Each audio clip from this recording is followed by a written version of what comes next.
right, so first things first, let's do the introduction. Tell me a little bit about yourself, and I'll tell you a little bit about myself. Oh, So, okay, sounds great. Um, I'm Airman Santa Cruz. I graduated basic training on March 12th. okay, March 12th. Yes, actually, yes, it was. It was a Thursday, and I just arrived here at tech school the following Friday, and I'm now here. I'm in my AFSC is operational intelligence. So I'm just here in Goodfellow studying that, which is pretty interesting. I never realized how cool Intel can be. yeah. All right, cool. So I want to ask you a little bit more specific questions about Intel. I know you can't tell me a lot, but just a few basic stuff about Intel. A little bit about myself. I'm a Master Sergeant Padua, retired. I retired in 2016, and now I am currently doing Air Force Junior ROTC. And I have a lot of high school students or cadets that always inquire about the military. So since I'm in the Air Force, I want to get Air Force perspectives from young adults like yourself. I'm here in California, and you're in Goodfellow, Texas, Goodfellow Air Force Base, Texas, right? Yes, sir, I Okay. am. Yes, So, sir, I am. oh, where are you originally from? I'm originally from San Diego, California. Oh, nice. I was just Yes. down there in Carlsbad yesterday. Oh, yes, it's very nice over there. Especially Yeah, it's near the ocean. yeah, we went to see Oh, it's quite nice. the wildflowers yesterday, so that was pretty cool. Oh, wow, that's really nice. I didn't know that they opened that up yet. I thought it was still closed due to COVID, but that's nice that you got to see that. Yeah, that was our first time going there, so it was pretty cool. Everybody was wearing masks, going with the CDC guidelines, social distancing, and mask requirements, so it was pretty nice. All right, so you said you already graduated boot camp. You're in tech school now. How many weeks into tech school are you again? Yeah, it should be my 4-week mark this Monday, so tomorrow. Okay. So I should be a month into tech school. A month into tech school. And how long is your tech school for Intel? My tech school is it's 6 months. Oh, wow. So you used to have Yes, quite a wave. Yes, I do, and yeah, it took quite a long time. Yeah, all the Intel jobs here, they range from 6 to 8 months, and the longest one I believe is linguistics, which is over a year. Wow, that's cool. That's a long tech school. Yes, it really is. It yeah, is a very long. When I went to tech school for material management, I think it was only 6 weeks long. Oh, wow. So that was a really short tech school. I went from boot camp to tech school on the same base. So at least you got to travel to Goodfellow. Goodfellow is in the city of San Angelo, right? Yes, it is. Okay. It's a very small city. Yes. Okay. So now that you're in tech school, what is your day like in tech school? Actually, it ranges from tech school to tech school. For mine, PT is Tuesday, Wednesday, Thursday, and so it's usually about an hour long, but since we're starting our summer schedule, PT will not be at 04:45 in the morning, so it's very early. Yeah. And we usually do various things. It's not always just one set of PT, like push-ups or sit-ups or planks. We range from sports or from running around the track, but it's all just to prepare us for our mock PT, which sometimes we have, just to make sure that we're still fit and up to the regulations. But for regular on-duty hours, which is from 0600 to 1630. We have to be in our uniform, and we have to always march with somebody. No one's authorized to march by themselves unless they have a medical waiver. So everyone has to be marching within the classes from 0730 to about 1300 or 1400. But we also have something called night shift, which is from, I believe it's 1745 to 0200. So it just depends on what shift you have, if it's day shift or night shift. But we can't bring any kind of electronics into our schoolhouse, which is where we do all our intel paperwork. Okay. What we read. So everything's very classified. Yeah. So it's hard to really explain, but yes. That's interesting. That's about all that we do usually. Did you select Intel as your primary job selection, or was it something that was pretty much open and you took that first available job? Yeah, so I believe I had Intel as my third job choice. I selected specifically operational intelligence on my third choice, and I just managed to get it. But I also was in depth for a very long time. It was about 8 months. So usually that was like the average that I heard. People were waiting for depth 8 to 6 months, but sometimes people were lucky and got here faster. What is your AFSC for Intel? It's operational intelligence 1N031. 1N031. Okay, cool. Yes. Now with Intel, I'm sure you are able to PCS to a lot of different bases, because I'm sure every base is going to need to have Intel. So your base selection is pretty wide. Yes, it is. It is very wide. When I was making my dream sheet, I could basically choose almost anywhere that I wanted to go. And it's only really selective towards operational intelligence where we're able to go. The rest of the Intel fields, like the 1N1s or the 1N2s, they were very restricted on what they can have. But since they need operational, which for what we do mostly briefings on certain subjects, so they need us everywhere to be able to brief different amounts of people and take the proper protocol. So I was able to choose a variety of different locations, and I'm able to have more locations as I get more training. Okay. Yes. Wow. And do you think the Intel tech school is pretty intense? Yes, I actually do think. I think it does require a lot of public speaking, and that's something that a lot of people have trouble with, and it's something that I still struggle with. So now that I'm getting out of my comfort zone and starting to speak in front of, it might only be my classmates, but I'll soon start speaking more with officers and commanders, and it's very scary, but it's something that you'll just have to learn along the way. And I think that's pretty exciting to get out of your comfort zone, but it does have a high washback rate, which we have over, I think, 60%. So it's very likely to get washed back. Yes, it is. Wow. It's scary, but I'm willing to really put all my effort into it, since so far it's very exciting. Okay.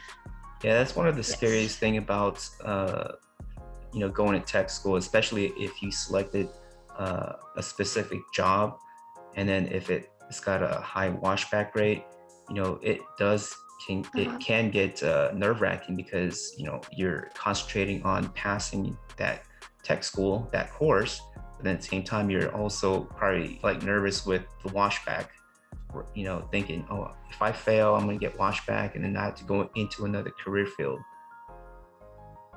Yes, that's very true. Yes, it's what's almost on everyone's mind. We none of us want to be washed back. Yeah. But we're all just trying our best there. Okay. Yes. Now, did you have a hard time with the Asvab when you were taking it before you joined boot camp? I wouldn't say that I really had a hard time. I did study for like about a week, I but then I was able to take it, and I took it and I scored about I think it was a 78. But I do know that some people were able to study for longer. It's really not that hard of course material that's on the Asvab. I feel like with just enough studying and concentration, you should be able to score over a 90 or around the 80s portion. It's not that difficult to get a high score on there. Yes. Yeah, definitely. People need to purchase like those Asvab for dummies or any type of guidebook to help you study, right? Yes. Yes, definitely. I used I didn't purchase myself a book, but I did just go online and searched up Asvab questions of the year which I took it, which was 2020. So I just put Asvab 2020 test questions online, and it usually gave me the most up-to-date, similar questions to the test that I also found on the test. So I found was very helpful instead of just having that book there, because online I could look more in depth, more tutorials, and have people actually explaining it to me. But that's just how I feel like I learned better. I know others are different. Okay. Now with the Asvab taking, when I took it, we had to use those Scantrans where you bubble in the answers. Is that what you guys have to do, or is it all computer based? It's all computer based now. We don't use any of the bubbling, none of that. We just click the question. They give us a blank sheet of paper, a pencil, and they're constantly monitoring us just to make sure that we're on the right web page. We're not trying to search anything up, and just making sure that we're focused on our little question. So for new for people interested in joining the Air Force, that's one of the first steps, is to obviously take the Asvab. And your tip, you said you can just go online and just search Asvab test questions, and is it like a software or program, or is it just specifically like a website? I just searched it up on Google, and then I just clicked the very first link that it showed me as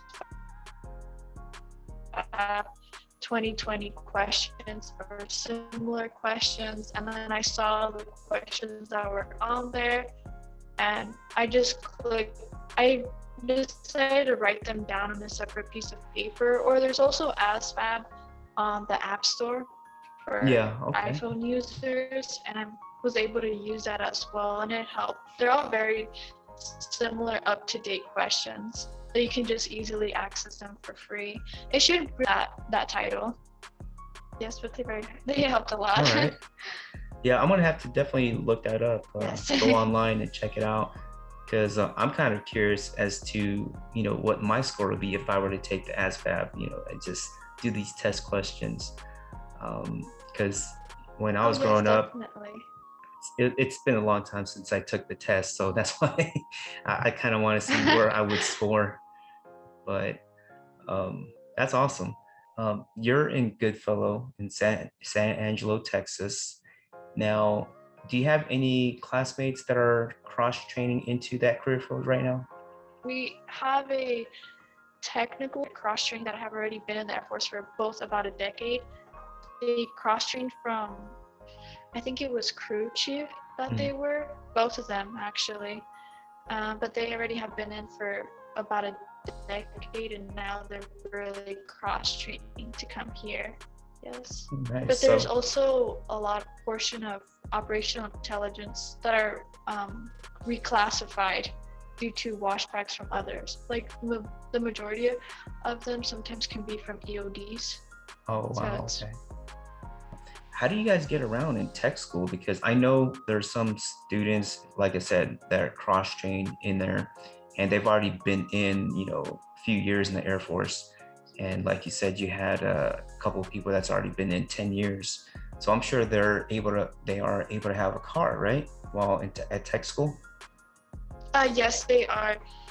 They live, it's called living off base, but they live on base. But yeah, they have their own car. None of the rules apply to them.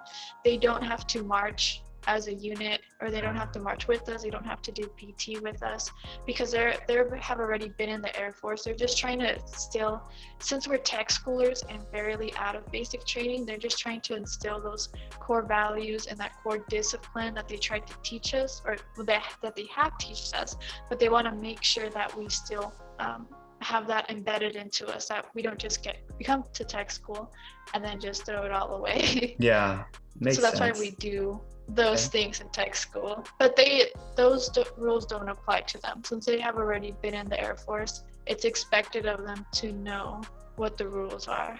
Okay, nice. Well, I'm glad glad you brought that up, because I know Yes. I've heard some airmen tell us that we had a few people that's like the Air National Guard or Air Force Reserve.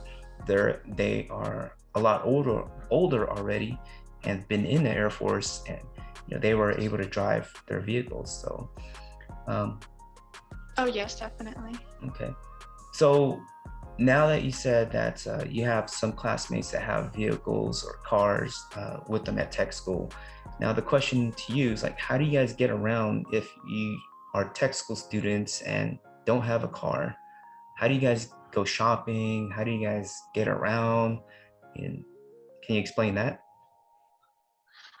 Yeah, so how we get around is usually we just march or walk everywhere. Since the majority of us don't have cars, it really we have about 3 different phases. So phase 1 is usually people that have just arrived here for about a month and they're unable to go off base.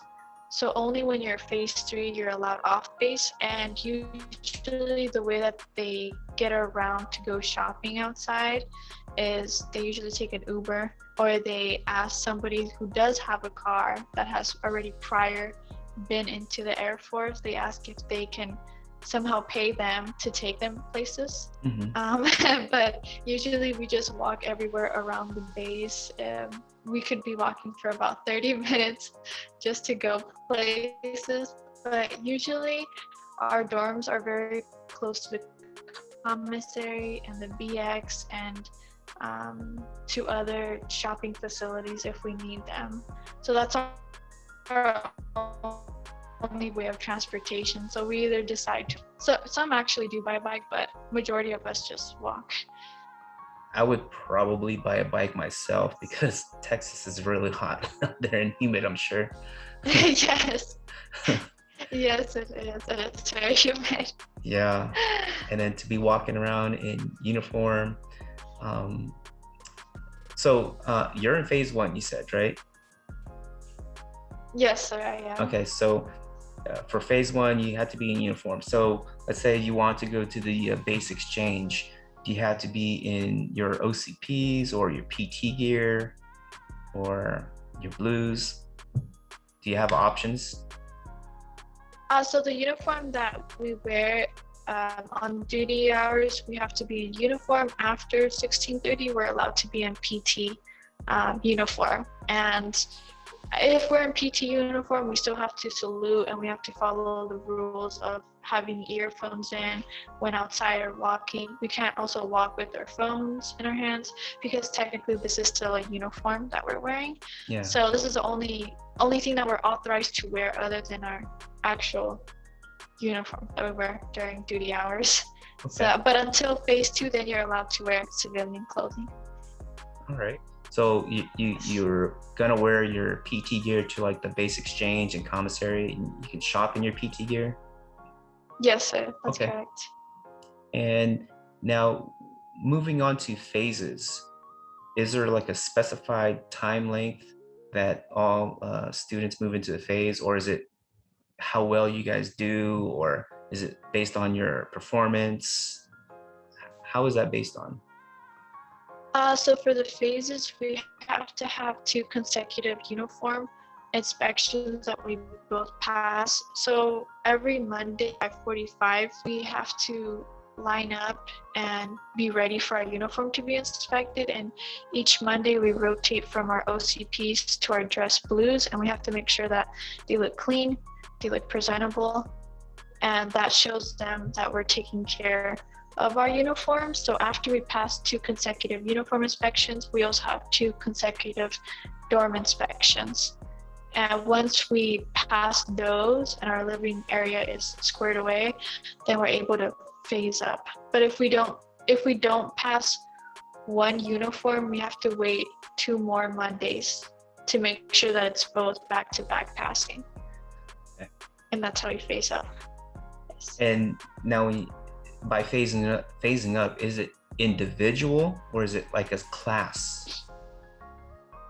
Like it's individual. Okay. So Yes.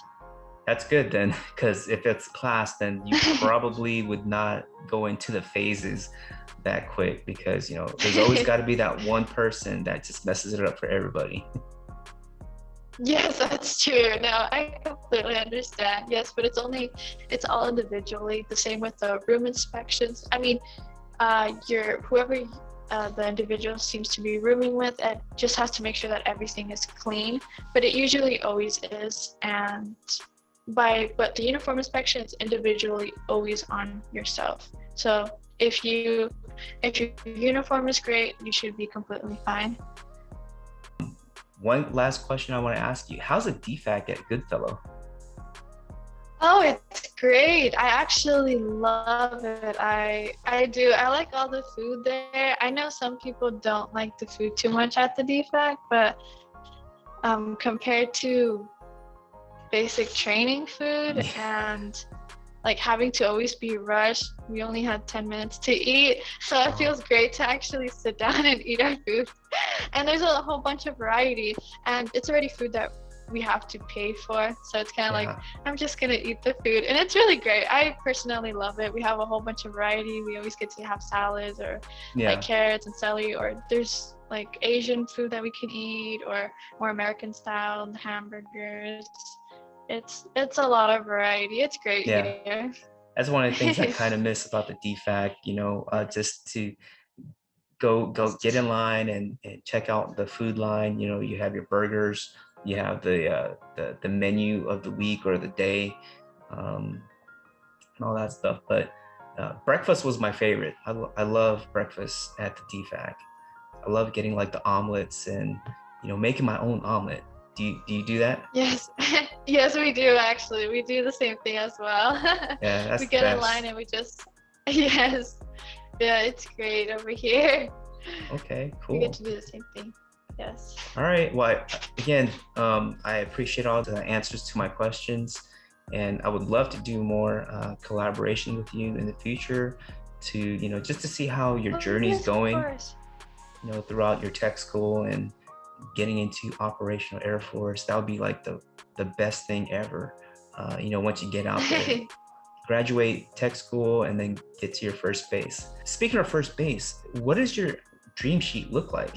So my dream sheet, I put I was able to choose from Japan to Germany. I put specifically Yokota, Japan, Misawa, Japan, as well as I think it's Reimstein, Germany. Yeah, Germany. Pronounce it. Yeah.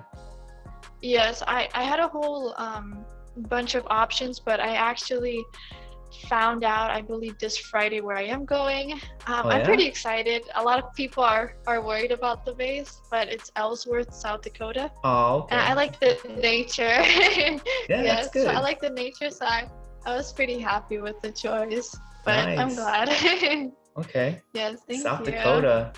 Congratulations on that. That's like one of the best part is finding out where you're going. My first base was Yokota, Japan. And Oh, really? yeah, that was the best assignment that I had as a first airman, or a first term airman. And Wow. initially, I didn't want to go overseas. I was going to switch with another person. She had Utah, Hill Air Force Base, Utah. So I said, let's switch. If you want to go overseas, and I want to stay stateside, let's switch. So we switched, but then last minute she changed her mind, and I was a little upset. But I was like, you know what? It's all good because I enjoyed my time at Yokota Air Base, Japan. That was the best assignment ever. Wow. The good things about that area, that it's very nice and it's beautiful. Yeah, it is. It's amazing. Hopefully one day you get to get stationed out there one day, so you'll be able to go traveling. Yeah. We'll probably have to set up another collaboration in the future. Oh yes, of course. I would be more than happy to do that. Thank you, sir. Yeah, definitely. This is pretty cool. This is awesome. Well, yes, sir. Again, if you have any questions for me or any any tips that you'd like, or maybe I can send you some tips or any suggestions, we'll definitely keep in contact, and we'll go from there. Oh yes, I appreciate it so much. So thank you. And yes, I'm always available to be able to answer any questions. So you could just always tell me your dates. Yeah, definitely. All right. Well, again, thank you for joining me, and we'll keep in touch, and we'll do a Zoom meeting again sometime in the future. Yes, of course. All right. I hope you have a great day. All right. Have a good one. See you. Bye.